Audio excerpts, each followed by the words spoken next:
Hello everyone. So in this video, we'll be covering the third CPU scheduling technique, that is the shortest remaining time first.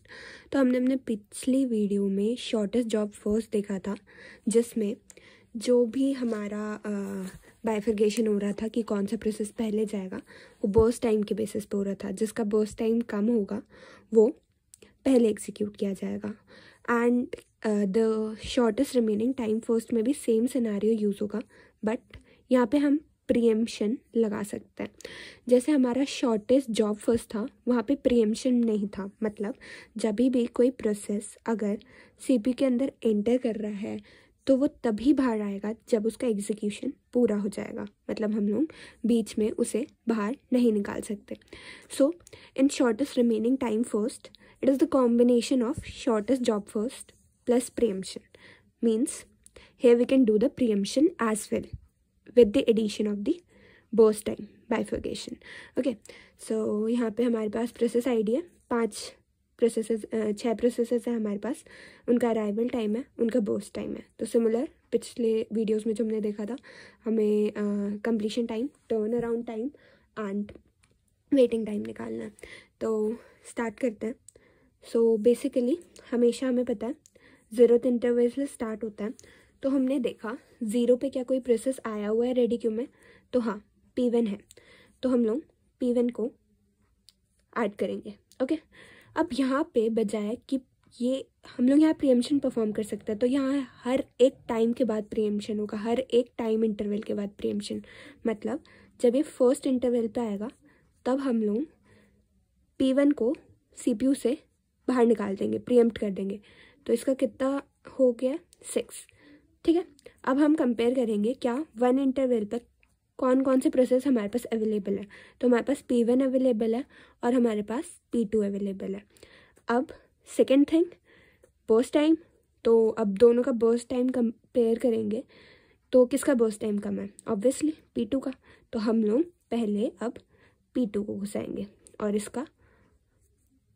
इसको 4 कर देंगे. अब हम check करेंगे second interval तक हमारे पास कौन कौन से प्रोसेस है.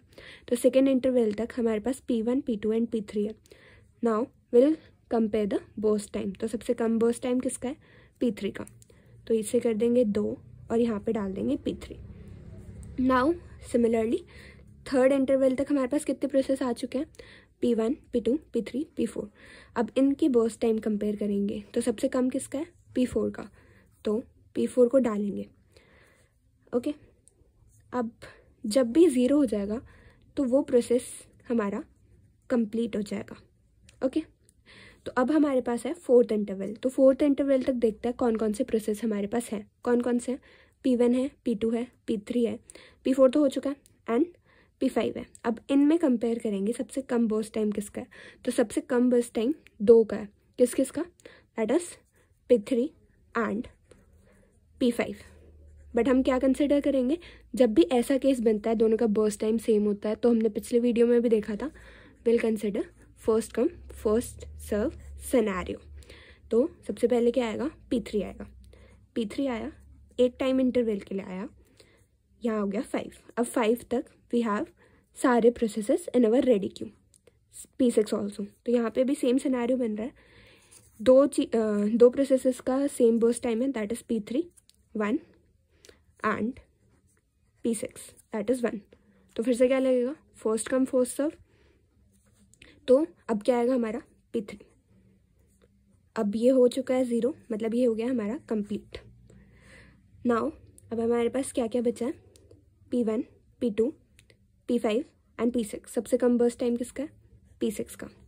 तो P6 आएगा 7th इंटरवल तक, इसकी वैल्यू हो जाएगी 0 और ये भी हमारा कंप्लीट हो जाएगा. ओके, अब हमारे पास बचा है P1, P2 एंड P5. तो सबसे कम बर्स्ट टाइम किसका है, P5 का. P5 करेंगे, इसकी वैल्यू हो जाएगी 1, ये हो जाएगा 8. अभी भी हमारा P5 है, P5 करेंगे, इसकी वैल्यू हो जाएगी 0. It will B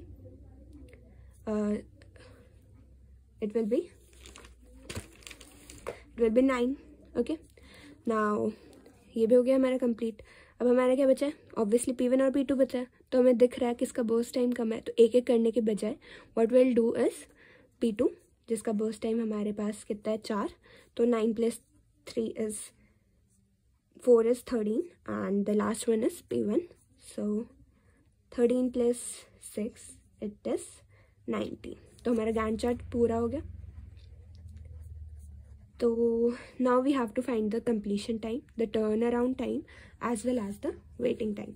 So completion time for P1 अगर हम देखें तो P1 कब हो रहा है ख़त्म, तो ये 1 पे नहीं हो रहा है, ये तो इसका बस इंस्टांस पूरा हुआ था.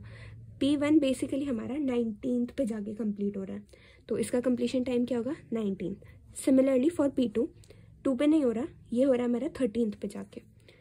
Now if you consider for P3, so P3 कब कंप्लीट हो रहा है हमारा 6 पे. सिमिलरली फॉर P4, ये हमारा कंप्लीट हो रहा है eight 4. Okay, and similarly P5 हमारा 9 पे कंप्लीट हो रहा है एंड P6 हमारा 7 पे कंप्लीट हो रहा है. या P6 at 7.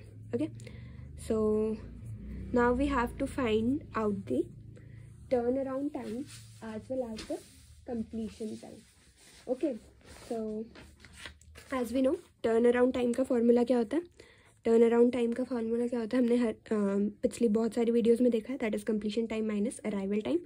और वेटिंग टाइम का फॉर्मूला क्या होता है, that is turn around time minus burst time. So okay, तो that is completion time minus arrival time. तो यहाँ क्या आ जाएगा 19, यहाँ क्या आ जाएगा 12, यहाँ क्या आ जाएगा 4, यहाँ क्या आ जाएगा 1, यहाँ क्या आ जाएगा हमारा 5, यहाँ क्या आ जाएगा हमारा 2. Similarly will find the waiting time, that is the turn around time minus the burst time. So it will be, these are the values for the waiting time. I have calculated it. And यहाँ हमने कैसे calculate किया, turn around time minus burst time. और burst time का हमेशा ध्यान रखना, जो हमारा इनिशियल बर्स्ट टाइम है वही माइनस करना है. मतलब 19 - 7, that is 12. Similarly 12 - 5, that is 7. That is 4 - 3, 1. 1 - 1, 0. 5 - 2, 3. And 2 - 1, 1. Okay. And the next step is to find the average turnaround time and average waiting time. तो average turnaround time हमारा कैसे होगा, इन सब का एडिशन करेंगे and divide by number of processes, that is 6. So its value is 7.1. And for average waiting time, the summation is equals to 24 and the processes are 6, so its value is 4. So hope you like it, and in our next video हम cover करेंगे priority scheduling, जो कि non preemptive type की होगी. So yeah, thank you.